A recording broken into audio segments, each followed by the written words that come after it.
거기 가면 IYS 시청자 여러분, 2022년 12월 12일 월요일 오후 2시 160차 방송을 시작합니다.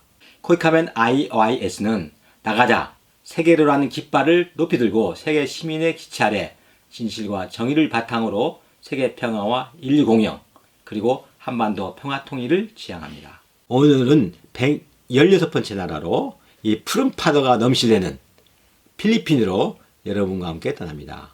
필리핀 수도가 마닐라이고요. 면적은 30만 제곱킬로미터, 인구는 1억 1천만 명. 그러니까 일본보다 약간 적고 인구도 약간 적습니다.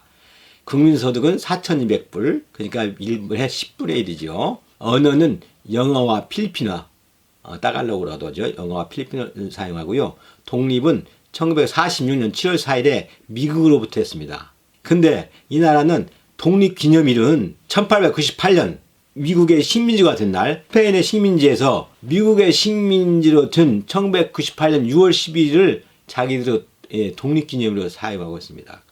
그러니까 미국의 그 식민지 된 것은 식민지로 안정인다는 뜻이겠죠. 이해할 수 없습니다.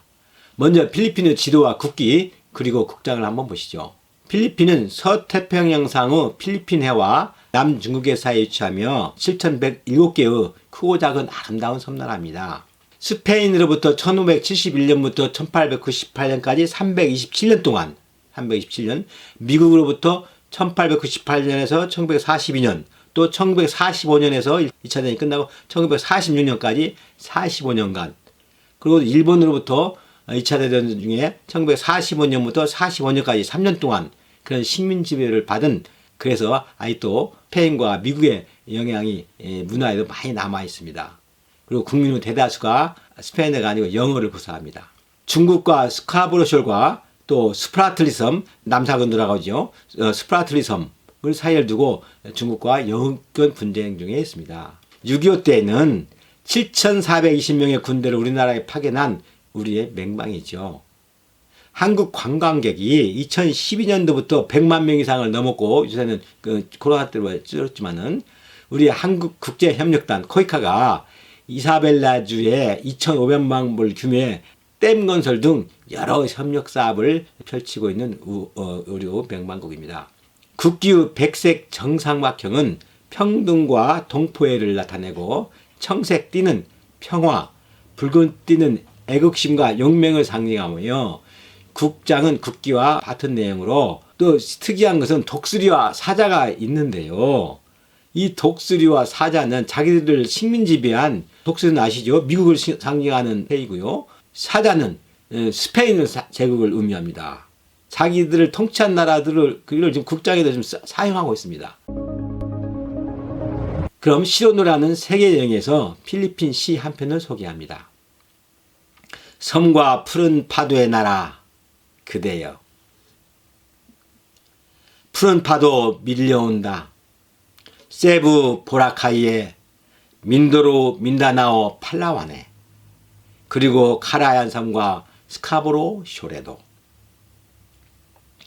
가만히 세어보니 7,100가구도 7섬, 하나같이 전령일세, 동양의 진주일세.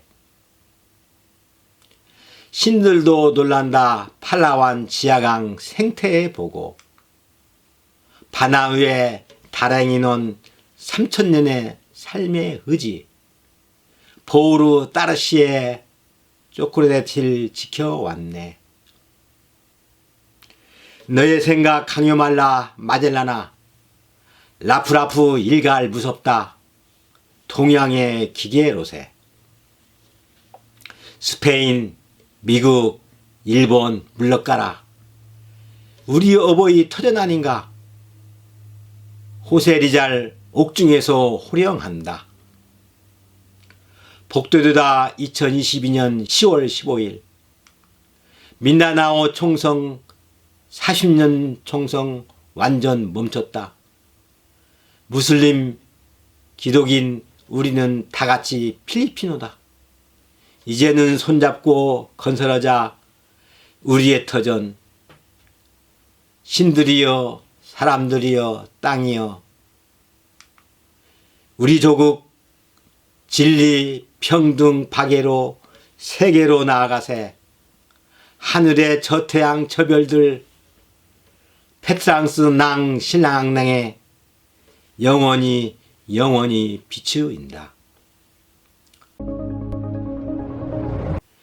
필리핀은 약 6,700년 전에 칼라오 원인의 종족을은 이 제도에 발견된 가장 오래된 인류의 유물이고 약 24,000년 전에 팔라타본 원인도 발견되었지요. 필리핀은 기원전 4,000년 전부터 4개의 사회 집단으로 발전했습니다.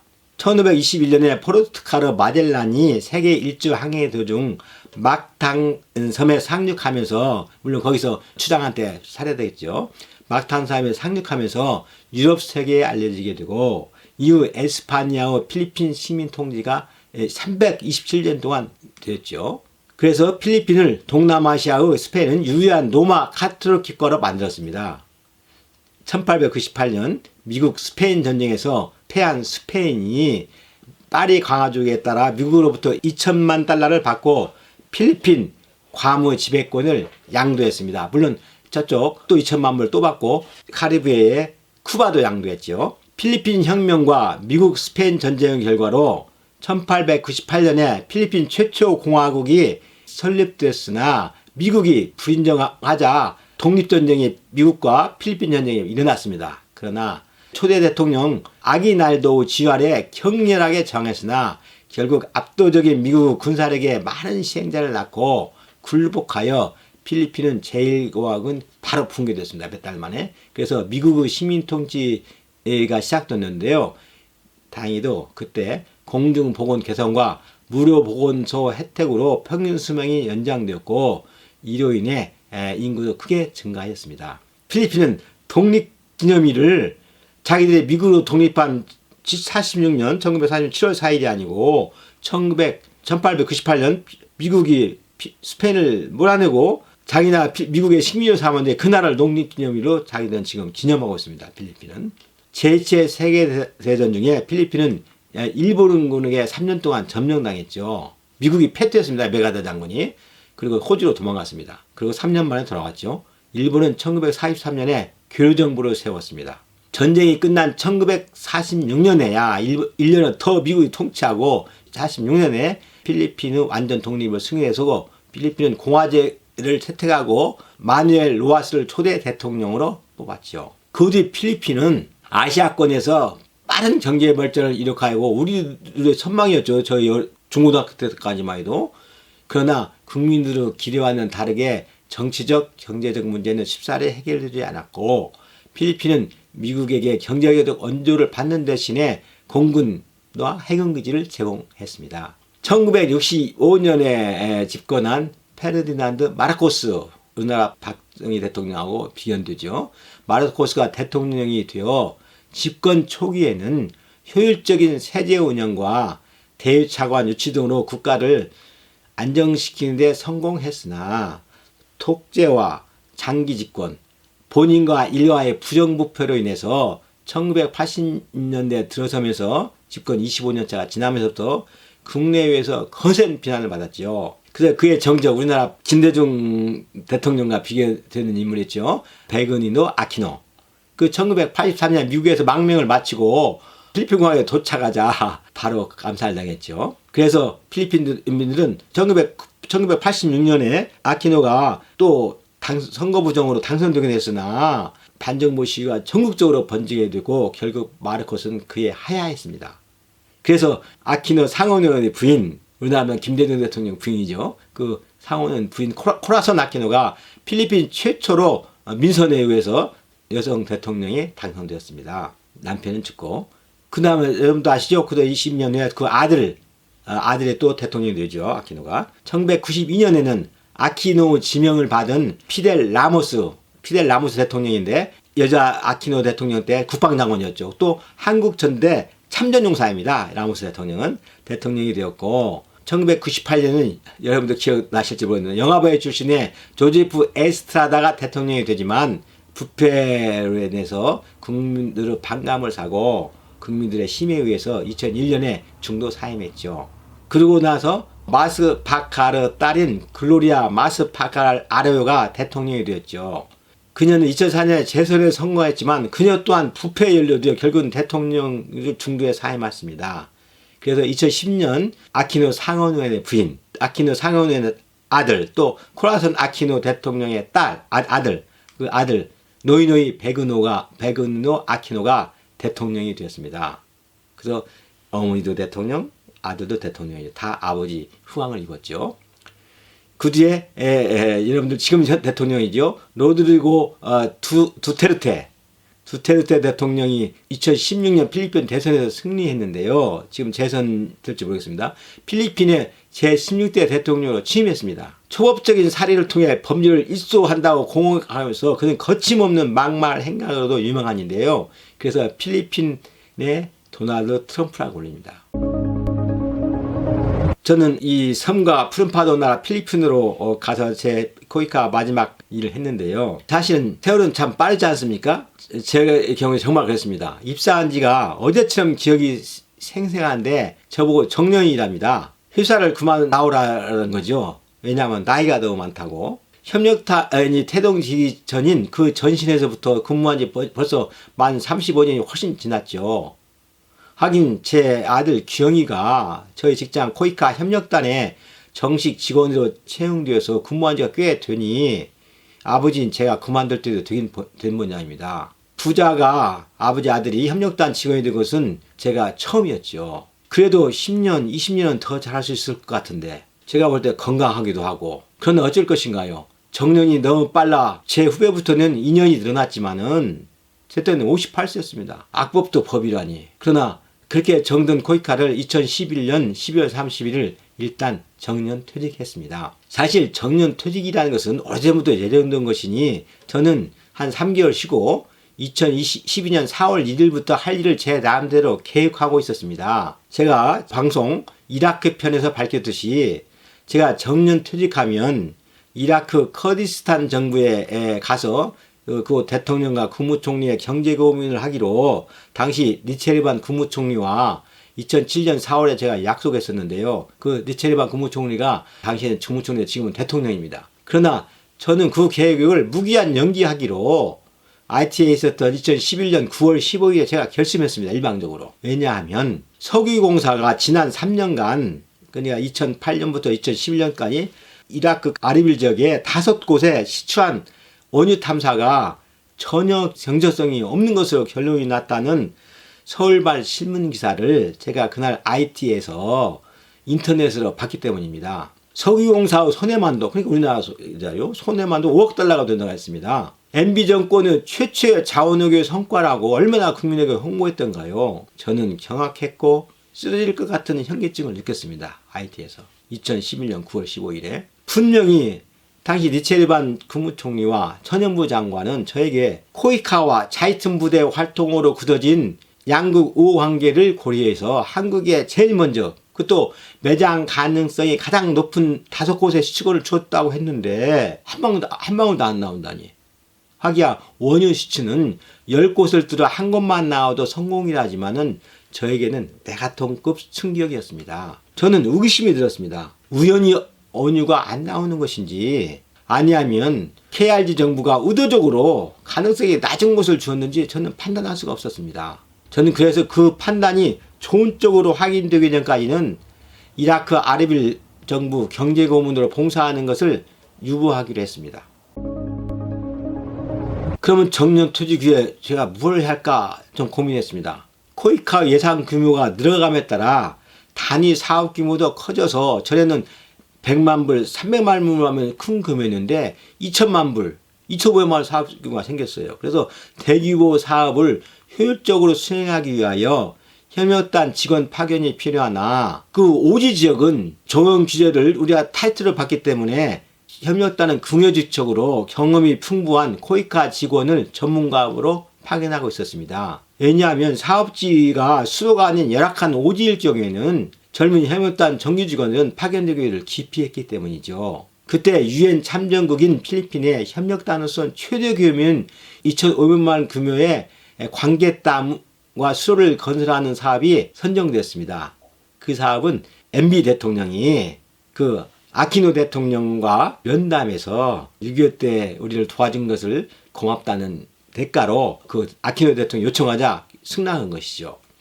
그 현장에 저를 파견했다는 저를 아무리 산꼴이지만 저는 쾌히 수락했습니다. 이것도 운명 아닌가요?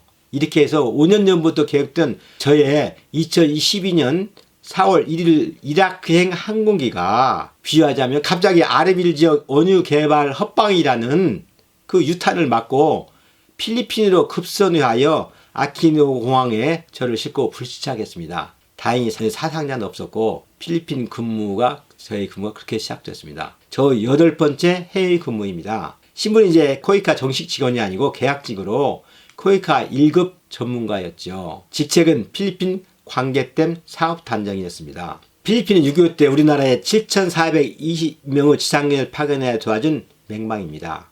저는 6.25 참전 용사들에게 관심이 많기 때문에 필리핀의 6.25 참전 노웅들을 만날 수 있을 거라는 희망찬 기대감도 컸습니다. 더욱이 필리핀 참전 용사 중에는 라모스 대통령, 아바트 국방장관, 기다야 주한지사를 배출시켰고 또 필리핀의 이 영웅인 아키노 상원의원도 부인이 대통령이고 아들이 대통령이었죠. 이놈의 상원의원도 그 사람도 6.25 때 종군기자로 활동했었습니다. 우리나라에. 아키노 상원의원은 기억하실 거예요. 마르코스 대통령 시절 민주화운동을 벌이다가 1983년 공항에서 현역군인에 의해서 피살됐었죠. 그래서 부인 코라선 아키노 여사가 피플 파워를 이끌며 마르코스 정권을 타도하고 아시아에서 최초로 1986년에 대통령이 당선되었고 그의 아들이 제가 필리핀에 갈 때 2012년에 현직 대통령이었습니다.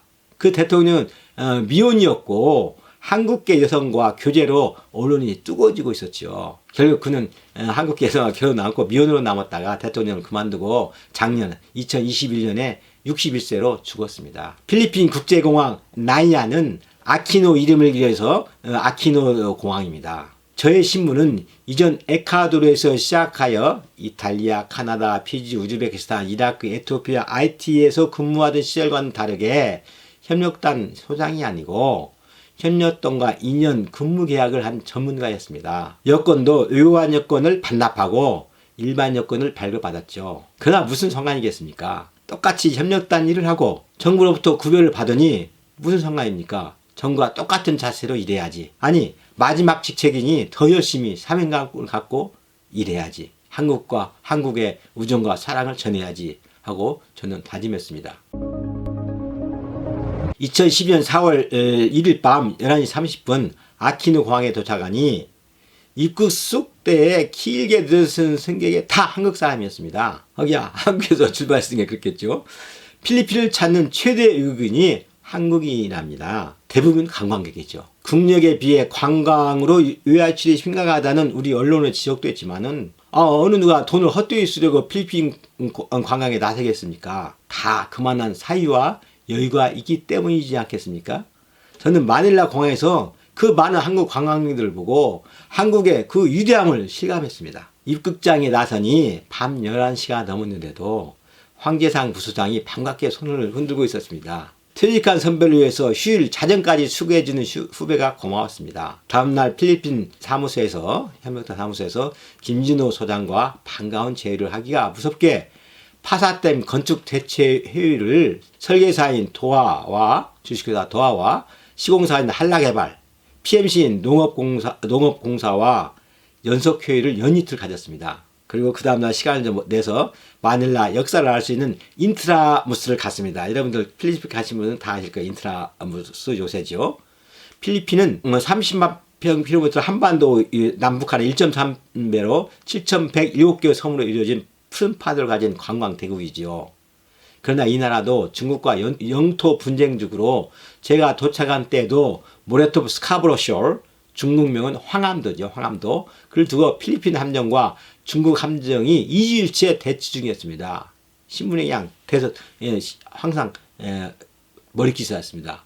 보통 심각한 상태가 아니었습니다. 또한 우리가 남사근도라고 부르는 스프라트리 섬은 중국, 베트남, 말레이시아, 대만, 브루나이 6개국이 서로 자기 나라라고 필리핀과 더불어 주장하고 있습니다. 모두가 지리적으로는 필리핀에 가장 가깝지만은 중국이 저렇게 함정까지 동원하며 으르렁거리고 있으니 사태가 심각하지요. 필리핀은 두라테 대통령 처음에는 친중국 정책을 펴다가 이에 사태의 심각을 알고 이에 맞서서 미국과 방어 합동 훈련을 하겠다는 뉴스가 신문의 헤드라인이었습니다. 인구는 1억 1천만 명으로 세계 12번째에 해당되는 인구 대국이기도 하죠.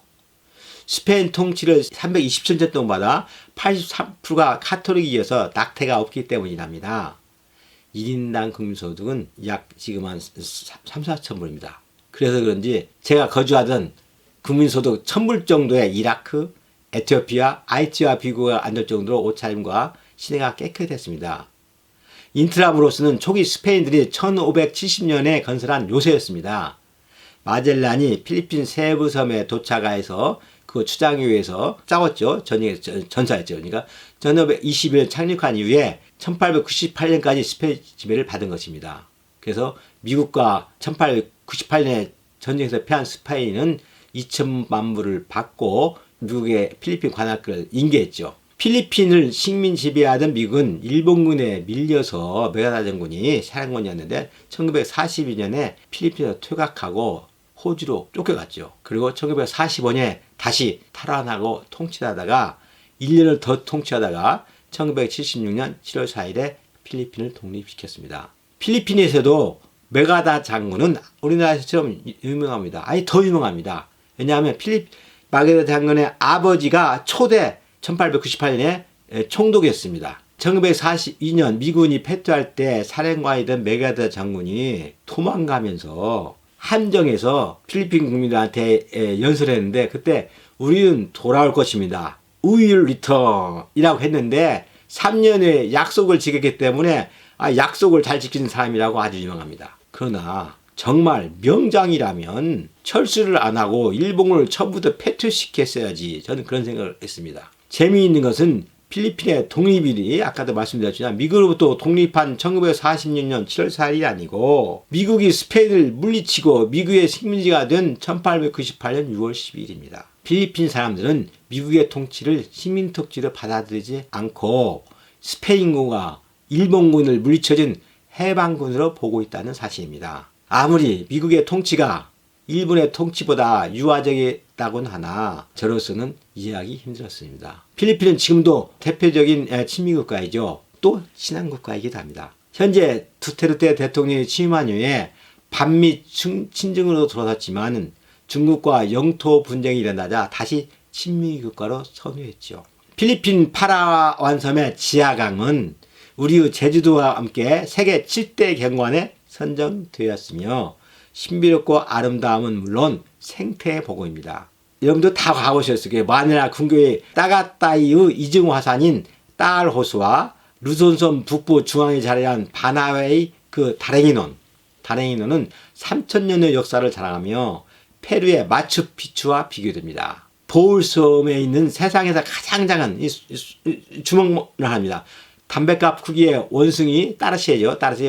따르시에는 그곳에 있는 초코테일은 필리핀의 자랑거리입니다. 이외에도 마연산, 팍상한 폭포, 보라카이와 세부의 하얀 모래, 푸른 바다 등 자연 경관에 뛰어난 관광국가입니다. 우리 교민이 10만 명을 넘어섰고 한국인 관광객이 2012년부터는 100만 명을 넘었습니다. 저는 필리핀에 도착 후 부활절 연휴 때 민다나오에서 한국의 차관으로 공항을 건설하고 있는 최규철 감리단장을 만났습니다. 최규철 단장은 공군사관학교를 우수한 성적으로 졸업하고 서울대 소목공학을 전공하고 공군에서 시설감을 끝으로 예편한 후에 주식회사 유신의 부사장으로 영입되는 후 그의 공항 건설 경험이 참작되어 필리핀으로 1년 전에 파견된 저와 막역지입니다. 민다나오 공항은 한국 차관 1억 불을 투자한 공사로 막바지 공사 중이었습니다. 우리는 공항 건설을 둘러본 후 보울섬의 따르시에와 초콜릿힐을 구경했습니다. 이 따르시에는 중어만한 원숭이인데요. 지구에서 가장 작은 원숭이죠. 근데 눈은 그냥 동그랗고 커서 몸의 4분의 1을 차지합니다. 제가 보기에는 4분의 1이 아니라 전체가 운동자만 있는 것 같습니다. 이 사진 안 보시죠? 환경에 민감하여 보울섬 그 한 곳에만 서식하며 다른 곳에 가면 죽는답니다. 그곳에도 지금 몇백 마리에 불과하여 필리핀 정부는 그 보호에 정성을 쏟고 있습니다. 초콜릿 힐스, 여러분 이름만 들어도 아시겠죠? 초콜릿 힐스는 2,300m 높이인데요. 봉우리가 1,776개가 있으며 건기에 풀이 말랐을 때 석양빛을 받으면 모습과 색깔이 꼭 먹는 초콜릿과 같다고 하여 붙여진 이름입니다. 세계 8대 경화이라고 필리핀 사람들은 자랑거리이며 많은 관광객이 찾아오는 곳입니다. 저 사업 근무지는 제가 사무소장으로 근무하던 이전 나라들과는 달리 수도가 아니고 아주 산골 사업 현장이 이사벨라 주였습니다. 이사벨라 주. 마닐라에서 북동봉배로 400km 떨어진 벼와 옥수수를 주로 재배하는 필리핀의 곡창지대죠. 마닐라에서는 자동차로 11시간 거리고 비행기는 주 3회 운영하며 한 40분 걸립니다. 이사벨라주는 주위 지형이 아주 독특하여 가장 빨리 갈 수 있는 그 해안은 승용차로 6시간이나 쉬지 않고 달려야 합니다. 거리는 한 40-50km 안 되는데.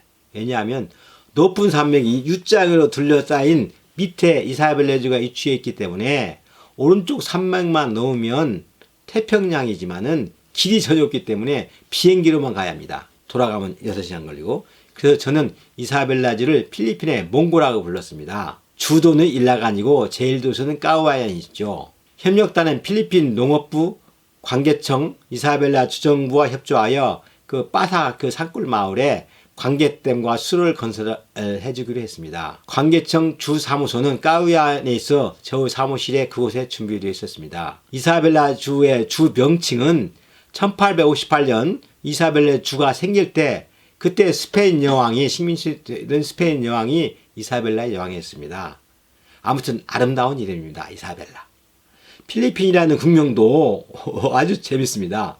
1571년 스페인이 필리핀을 점령할 때 그때 스페인 국왕 이름이 펠리페께서 그 이름을 따서 필리핀이라고 이름을 지었습니다. 이 나라가 토속어인 따갈로그어도 스페인어가 많이 혼합되어 있습니다. 카우얀과 일라간은 약 40km입니다. 사업 현장은 일라간에서 약 20km 더 산길로 들어가야죠. 공기가 좋고 조용하고 청정하고 한가로운 산골 농촌입니다. 저는 숙소를 까와이에 있는 자피 호텔로 정했습니다. 저의 업무는 빠사 관계점과 그 수로를 잘 건설하도록 필리핀 측의 협조를 얻어내고 우리 측 설계사, 시공사, PMC가 유기적인 협조하에 저희 코이카 협력단으로부터 부여받은 업무를 잘 수행하도록 지원하고 지도하는 일이었습니다. 이 사업의 한국 무상원조 규모는 아마 지금부터 최대급입니다. 이 이명박 대통령이 통 크게 아키노 대통령을 도와준다 해가지고 2,500만 불 우리 예산이 2,500만 불이고 필리핀 측도 사업 부지를 제공하고 전기, 수도 또 인프라를 제공하고 그 20km 진입도로를 만들고 교량을 건설하는 그런 것을 책임졌죠. 댐은 높이가 약 45m이고요. 길이가 400m, 상단 넓이가 30m 그런 규모이며 수로도 23km를 계획하고 있었습니다. 부대 사업으로 조림지를 건설하고 도로 포장 등이 있었습니다. 도로는 대칭은 필리핀하고 포장 우리가 해줬죠. 사업 기간은 4년이었습니다. 초기에 설계사가 강수량 등 기본 정보를 사업 현장에서 먼 곳으로 데이터를 적용한 것이 발견돼 가지고 좀 애를 먹었습니다. 그래서 이를 찾아내 정정하는데 상당한 시일이 소요되었죠. 또한 우기와 겹쳐서 진입도로 건설에 차질이 생겨 임시 도로를 만드는 등 초기 어려움이 많았습니다. 그러나 이 사업이 필리핀의 한국 참전에 대한 본 성격의 사업이고 필리핀에 제공하는 최초의 대규모 사업임을 한국, 필리핀, 양극 모든 사업 주체들이 인식하고 있어가지고 성공적인 사업 수행을 위해 최선을 다했습니다. 사업이 완성되면 주변 1030헥타르 농경지에 물을 공급하고 수시로 발생하는 홍수 피해를 아주 획기적으로 줄여서 지역 농업 발전에 기여하고 주민들의 소득 향상에도 기여할 것입니다. 물론 한국, 필리핀, 한필 우정의 상징으로 남겠지요. 거기 가면 시청자 여러분, 푸른 파도가 밀려오는 필리핀에 다들 다녀오셨죠? 1년에 100만 명씩 다녀온다니까요. 그럼 저는 다음 시간에도 116번째 나라 필리핀 두 번째 이야기로 여러분과 함께 만나겠습니다. 주위 젊은이들과 함께 시청해 주시기 바랍니다. 감사합니다.